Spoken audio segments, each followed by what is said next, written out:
Bismillahirrahmanirrahim. Hadirin rahimakumullah,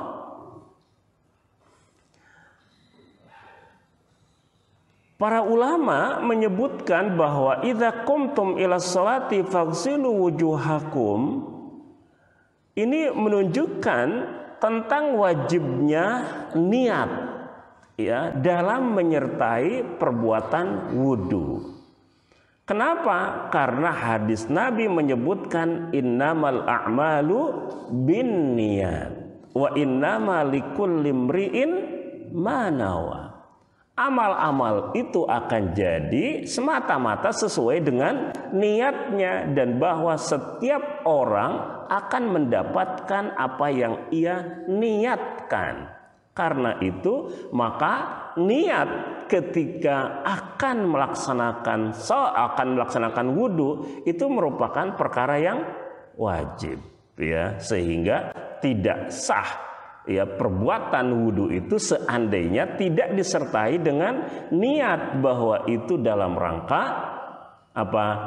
Menyucikan dirinya dari hadas kecil ya. Kemudian disunnahkan sebelum mencuci atau membasuh wajah itu untuk membaca Bismillahirrahmanirrahim. Karena di dalam hadis itu disebutkan la wudu'a liman lam yadhkurismallahi alaihi. Ya, tidak wudu orang yang tidak menyebut nama Allah ketika memulainya.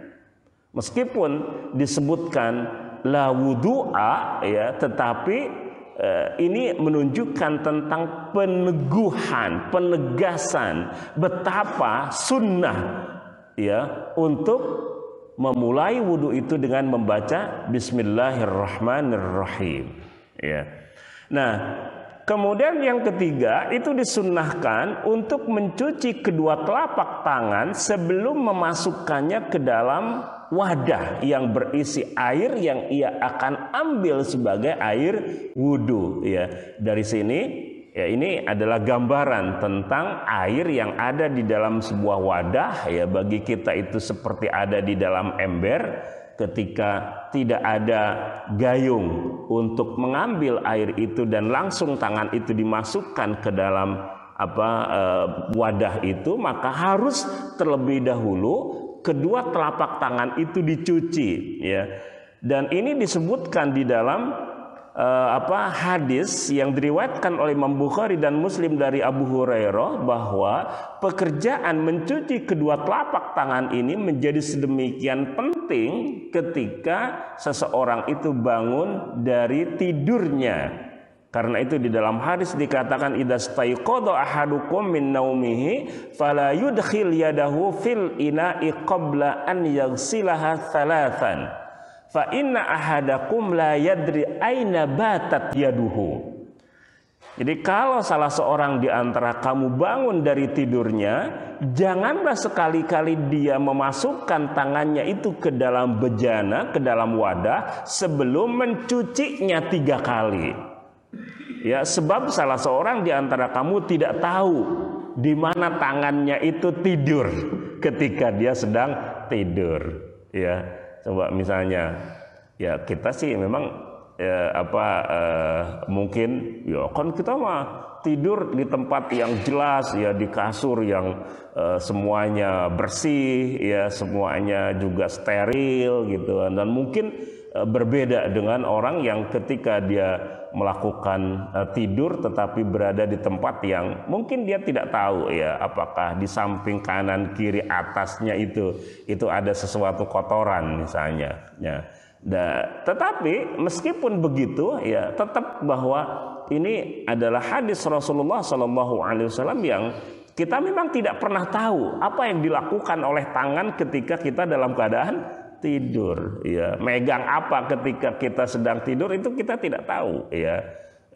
Jadi tidak hanya sekedar persoalan bahwa tempat tidurnya itu dia pastikan itu tempat yang bersih, ya, karena boleh saja dia megang anggota tubuh yang mungkin saja itu ada kotoran-kotorannya, ya, dan itulah sebabnya Rasulullah SAW kemudian menegaskan bahwa bagi orang yang akan berwudu setelah tidurnya, maka mencuci kedua tangannya 3 kali itu menjadi satu kemestian, ya. Tentu saja hal ini tidak hanya sekedar, ya, terjadi bagi orang yang akan ambil air wudu dari satu tempat, ya, yang tergenang atau yang diam, tetapi dari keran pun, ya, itu pastikan bahwa tangan itu dicuci 3 kali, karena dia atau tangan itulah yang akan melakukan pekerjaan-pekerjaan wudhu, sehingga seluruh anggota tubuh yang akan dibasuh atau akan diusapnya itu semuanya menggunakan kedua tangannya itu, dan kedua tangannya itu harus dipastikan dalam keadaan bersih. Demikian, ya, pesan dari ayat ini atau dari hadis ini, mohon maaf, ya. Nah, faghsilu wujuhakum, wajah itu ukurannya dari mana ke mana? Nah, wajah itu ukurannya dari atas ke bawah itu, dari atas adalah rambut yang pertama tumbuh, ya, dari bagian atasnya. Bagian bawahnya adalah akhir dari jenggot yang tumbuh, ya. Jadi atas ke bawah, karena itu maka di bawah dagu, ya. Nah, di sampingnya kanan kirinya adalah antar telinga. Jadi dari telinga ke telinga. Nah, itu yang harus dibasuh. Faghsilu wujuhakum menurut ayat ini. Bagaimana dengan orang yang berjenggot? Nah, bagi orang yang berjenggot maka diharuskan untuk menyela-nyela jenggotnya itu, khususnya kalau jenggotnya jenggot yang tebal, ya. Kalau jenggotnya hanya Senin Kemis, ya, itu tidak termasuk kategori berjenggot sebenarnya, ya. Berarti air itu harus masuk, ya, ke dalam kulitnya atau masuk menyentuh kulitnya. Sementara ketika seseorang itu, ya, berjenggot dan jenggotnya tebal, itu cukup dengan menyela-nyela jenggotnya itu, dan tidak harus sampai air itu mengguyur bagian dari jenggot atau bagian dari kulit di bawah jenggotnya itu. Nah, ini yang disebut dengan faghsilu wujuhakum. Nah, hadirin rahimakumullah, karena itu berdasarkan faghsilu wujuhakum dan hadis-hadis yang tadi disebutkan, ya, kaifiyat tata cara wudu itu seperti apa, ya. Rasulullah Shallallahu Alaihi Wasallam di dalam riwayat Imam Ahmad dari Ibnu Abbas, ya, bahwa Ibnu Abbas kalau melakukan wudu dan membasuh wajahnya, beliau mengambil air, ya, kemudian tamadmado bihi wastansyar. Beliau itu berkumur-kumur, ya, kumur-kumur tentu saja dengan memasukkan air ke dalam mulut. Kemudian yang kedua adalah istinsyar. Istinsyar itu mengambil air kemudian dihirup oleh hidungnya, ya, kemudian dikeluarkan kembali.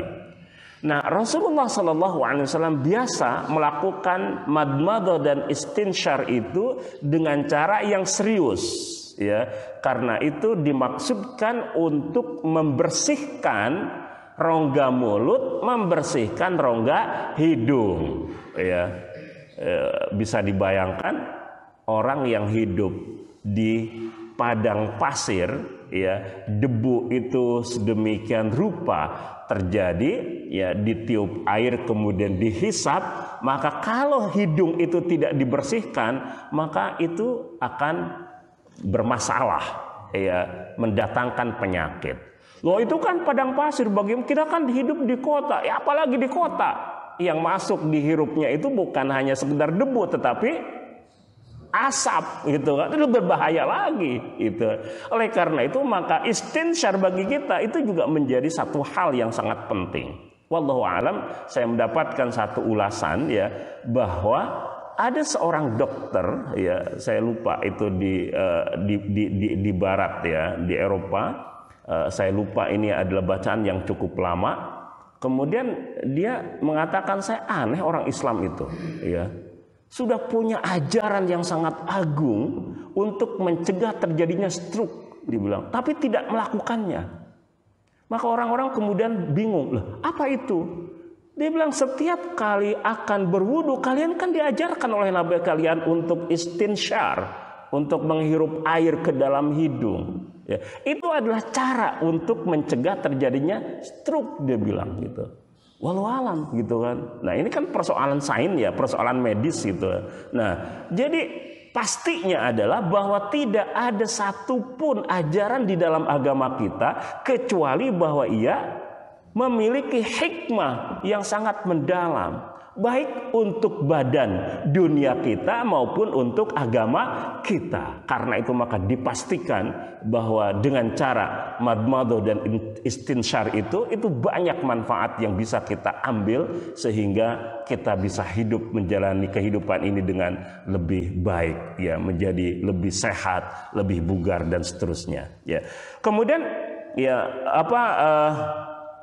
mengambil air untuk mencuci, membasuh wajahnya, kemudian membasuh tangan kanannya, membasuh tangan kirinya ya, kemudian mengusap kepalanya dan kemudian mencuci atau membasuh kaki kanan dan kaki kirinya. Ini adalah secara umum gambaran dari kaifiyat wudu yang diajarkan oleh Rasulullah, diterima oleh para sahabat dan alhamdulillah sampai kepada kita semua. Wa aydiyakum ilal marafiq ya. Faghsilu wujuhakum wa aydiyakum ilal marafiq. Basuhlah kedua tanganmu itu hingga hingga sikut, ila. Pertanyaannya hadirin rahimakumullah, kata ila ini kan dalam bahasa kita sampai. Apakah sampai itu berarti termasuk harus membasuh ya sikut itu, atau sampai pada batas awal dari sikut itu? Di sini ada khilaf ya dari makna ila. Karena kalau kita misalnya membaca ayat Subhanalladzi asra bi'abdihi lailan minal masjidil harami ilal masjidil aqsa. Isra itu adalah dari permulaan beliau berada di Masjidil Haram sampai Masjidil Aqsa. Nah, apakah Masjidil Aqsa itu sampai pintunya atau sampai dalamnya? Gitu kan? Kan sampai dalamnya. Maka berarti sudah include itu Masjidil Aqsa itu dari kata ila, ya. Tapi kalau kita membaca ya fa'atimus siyama ilal lail, ya, sempurnakanlah puasa sampai malam. Apakah sampai malam kemudian Isya itu harus tetap berpuasa? Kan tidak begitu. Kalau itu namanya wisol, dan wisol itu dilarang. Nah, karena itu maka menyempurnakan puasa itu berarti dari mulai sebelum fajar sampai maghrib. Maghrib itu adalah awal dari malam. Gitu. Jadi ila itu tidak sampai termasuk malamnya. Nah, jadi ini ada dua ayat yang menunjukkan bahwa ila itu memiliki makna yang berbeda. Karena itu pertanyaannya untuk ya wa aidiakum ilal marafiq, apakah ini sampai perbatasan sikut sehingga sikut tidak termasuk yang harus dibasuh, atau termasukkah yang harus dibasuh? Nah, hadirin rahimakumullah ya. Para ulama jumhur ulama menyebutkan bahwa sebagai ikhtiyat, kehati-hatian di dalam tata cara melaksanakan wudhu itu, maka sikut itu termasuk yang harus dibasuh. Ya, Sebab kalau kemungkinannya ada dua. Yang pertama adalah titik atau garis sebelum sikut, dan yang kedua adalah sampai sikut, maka kehati-hatian berarti sikut itu harus termasuk yang dibasuh. Karena kalau kita hanya membasuh sampai sebelum sikut, tetapi ternyata di sisi Allah yang benar itu adalah sampai sikutnya, pertanyaannya, apakah wudhu kita termasuk wudhu yang sah atau tidak sah? Nah, disinilah maka kehati-hatian berarti jumhur ulama mewajibkan sampai sikutnya itu yang harus dibasuh. Nah, bahkan lebih dari itu, karena dalam hadis yang diriwayatkan oleh Imam Bukhari dan Muslim dari Abu Hurairah, ya, Rasulullah Shallallahu Alaihi Wasallam bersabda, Inna ummati yud'auna ilal yaumal qiyamati ghurran muhajjalina min atharil wudhu. Faman istata'a minkum an yutila ghurratahu falyaf'al. Umatku kelak di hari kiamat akan dipanggil dalam keadaan ghurran muhajjalina. Tubuhnya itu bersinar, cerah.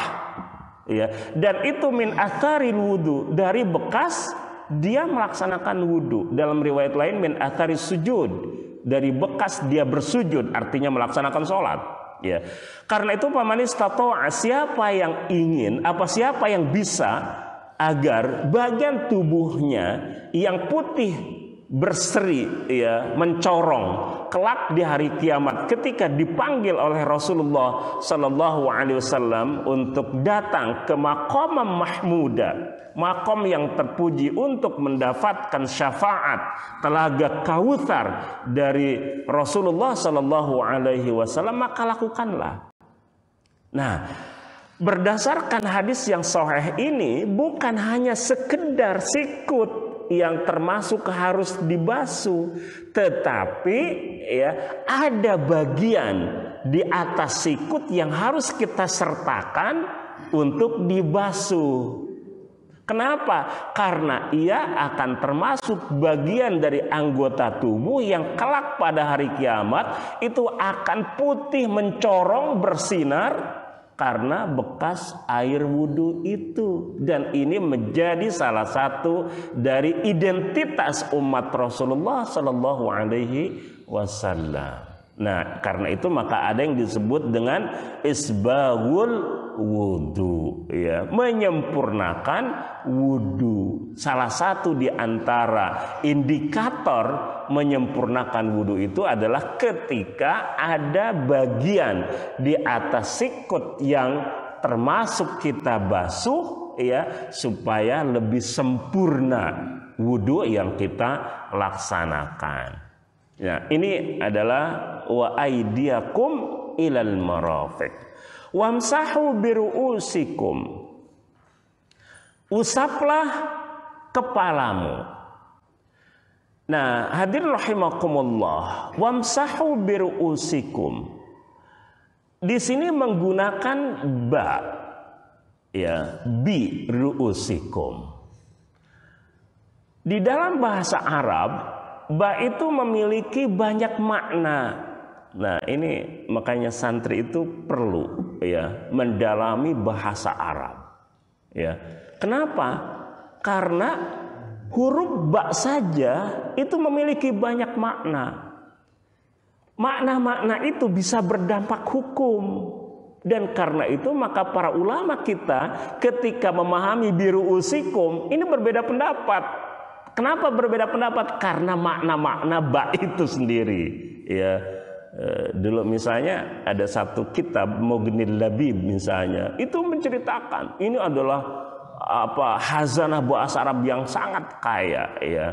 Para penghafal Al-Quran tidak boleh berhenti atau tidak cukup berhenti pada hafal, tetapi proses tafakuhnya itu harus dijalankan. Karena hakikat dari ajaran agama itu bisa digali lewat proses tafakuh. Nah, proses tafakuh itu meniscayakan bahwa kita memiliki ilmu-ilmu alatnya. Salah satu ilmu alat itu adalah bahasa Arab, ya. Dengan menguasai ilmu bahasa Arab, bahwa makna-makna yang dikandung setiap lafal, bahkan setiap huruf di dalam Al-Quran itu memiliki makna yang mendalam, dan itu akan memperkaya hazanah ilmu serta keberagamaan kita. Nah, jadi biru usikum, ba ini maksudnya apa? Di sini disebutkan bahwa ba itu adalah lil ilsaq, adalah menunjukkan tentang, ya, tangan itu harus menyentuh kepala itu, ya. Karena itu maka tidak cukup karena ada anak yang kalau orang Sunda bilangnya itu golep, ya. Golep itu apa golep? Bukan olahraga, ya, tapi setelah disisir pakai tanco, pakai bris gitu, dia khawatir itu berubah, ya, gitu, rambutnya itu, maka kemudian pelan-pelan sekali ketika mengusap kepalanya itu supaya tidak merubah sisiran-sisiran golopnya itu, gitu. Nah, tidak begitu yang dimaksud, tetapi itu harus harus menekan kepala. Nah, itu lilil sok. Tapi Imam Syafi'i termasuk dalam hal ini adalah Imam Abu Hanifah memaknai bahwa ba itu adalah litab'id, menunjukkan tentang sebagian.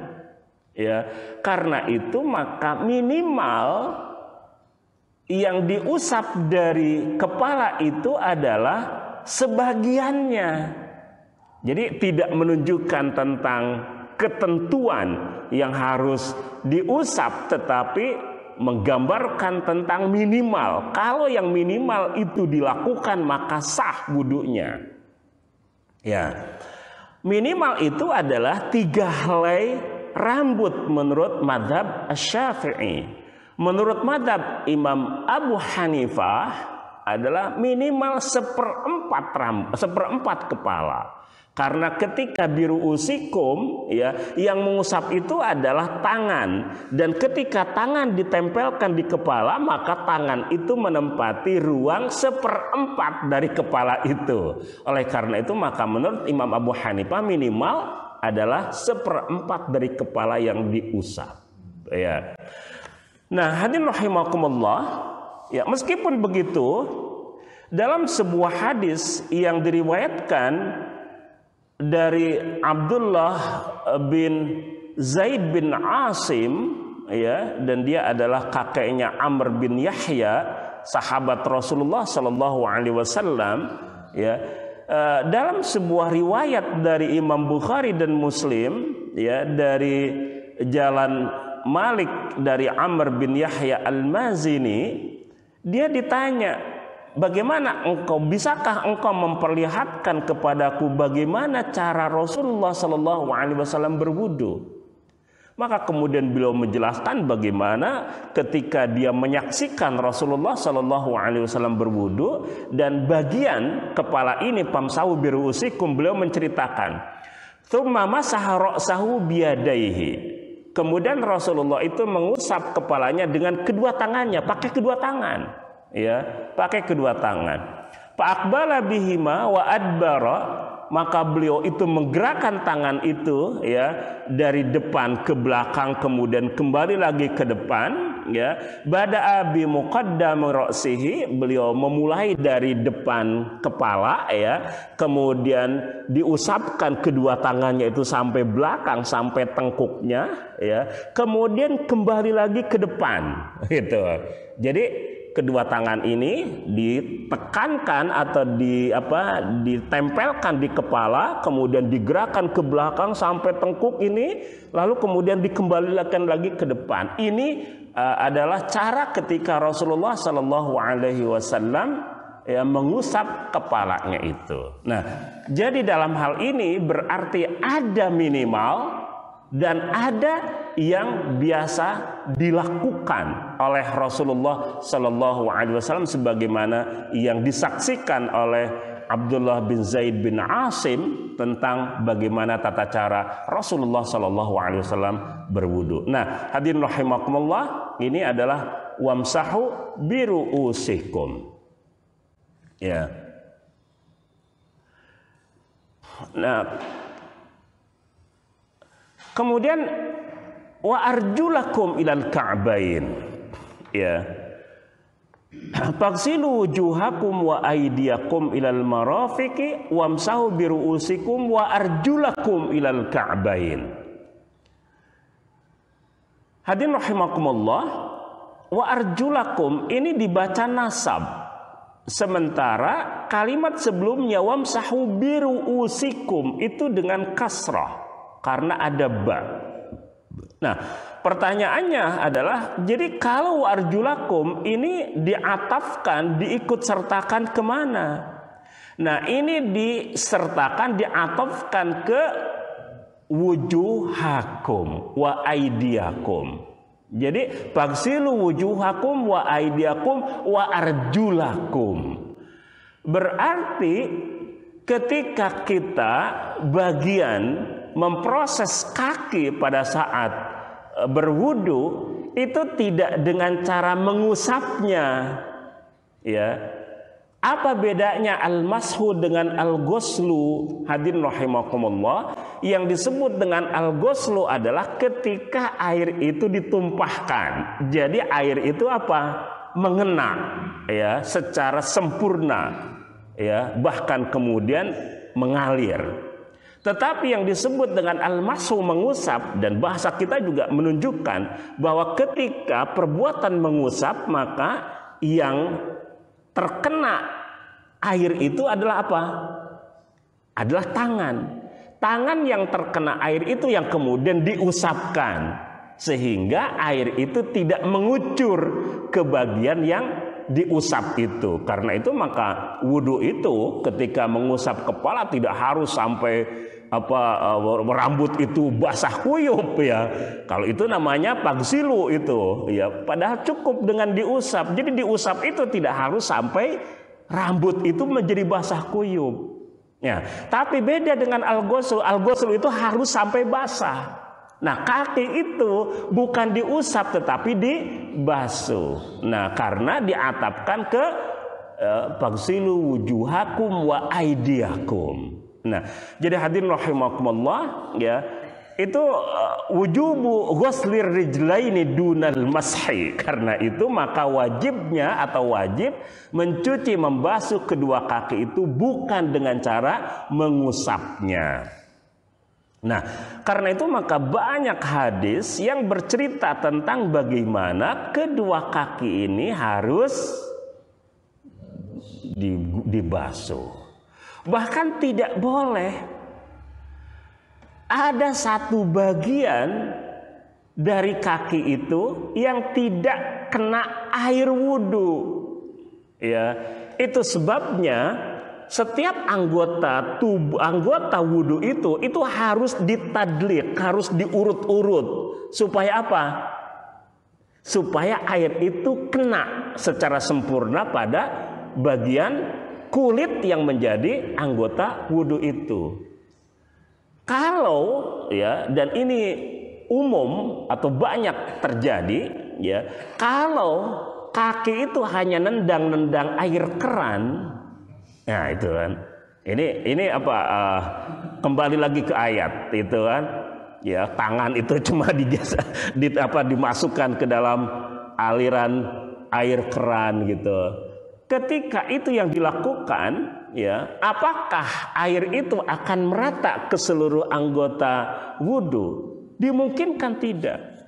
Rasulullah Shallallahu Alaihi Wasallam ketika melihat ada seseorang yang melakukan wudu, kemudian Rasul melihat ada satu bagian di punggung kaki, ya, di bagian atas kaki seorang yang berwudu itu tidak terkena air, padahal itu hanya sebesar kuku, ya. Maka Rasulullah SAW kemudian mengatakan, irji' fa ahsin wudu'ak, balik lagi kamu, ya, perbaiki wudu'mu, Ya.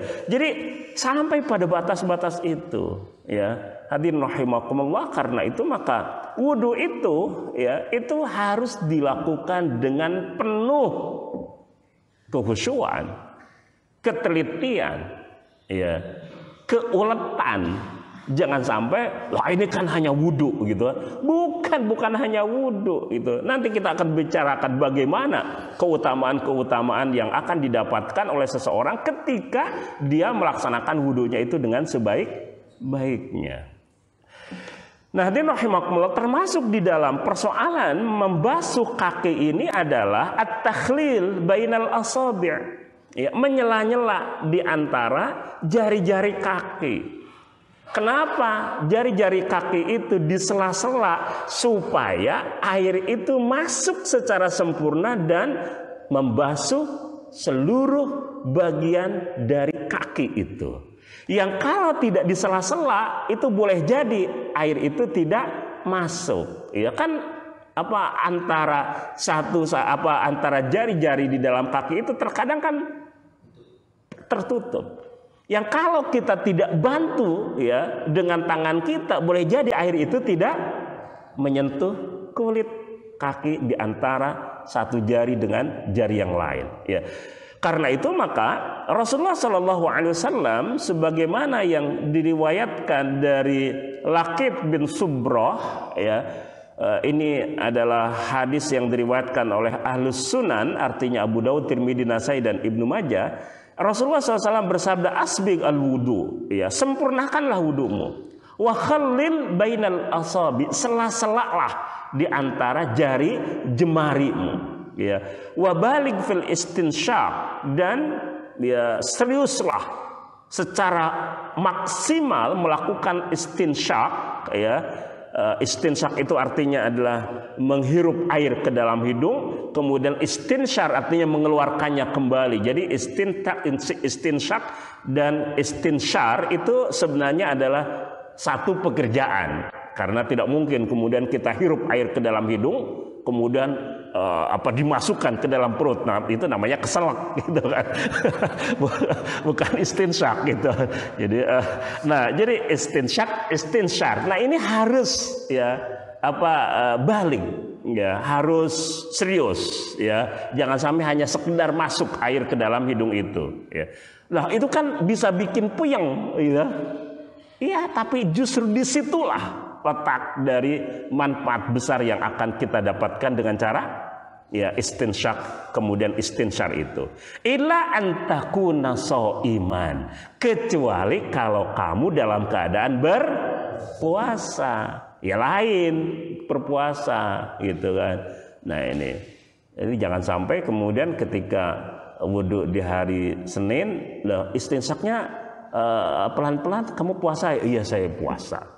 Selasa juga begitu, puasa ya? Iya, puasa itu. Setiap hari puasa, masa setiap hari puasa gitu. Nah, jadi istinsyaq itu balik, harus sampai ke dalam, ya, kecuali ketika dalam keadaan berpuasa. Nah, hadirin rahimakumullah, masih berkenaan dengan taghsilu wujuh wa aydiyakum wa arjulakum, ya, membasuh kedua kaki. Ini sekali lagi tadi sudah saya singgung berkenaan dengan apa yang disebut dengan mashul khuffain, ya, mengusap kedua khuf, ya, sepatu. Dan ini adalah sunnah yang thabita dari Rasulullah SAW, bahwa mashul khuffain ini merupakan sunnah yang, atau ajaran yang dicontohkan oleh Rasulullah SAW. Yang bagi kita ini jarang, ya, kita melihat ada yang mashul khuffain, ya. Giliran ada yang mashul khuffain salah lagi gitu. Jadi sudah merupakan amalan yang jarang dipergunakan oleh orang kita. Giliran ada orang yang melakukannya ternyata salah gitu kan. Saya misalnya melihat ada orang yang wudhu, dia masih dalam keadaan memakai sepatu, ya, dia usap sepatunya. Tapi kan dia harus ke musola, ke masjid gitu kan. Kan nggak mungkin sholat di musola itu pakai sepatu, gitu kan.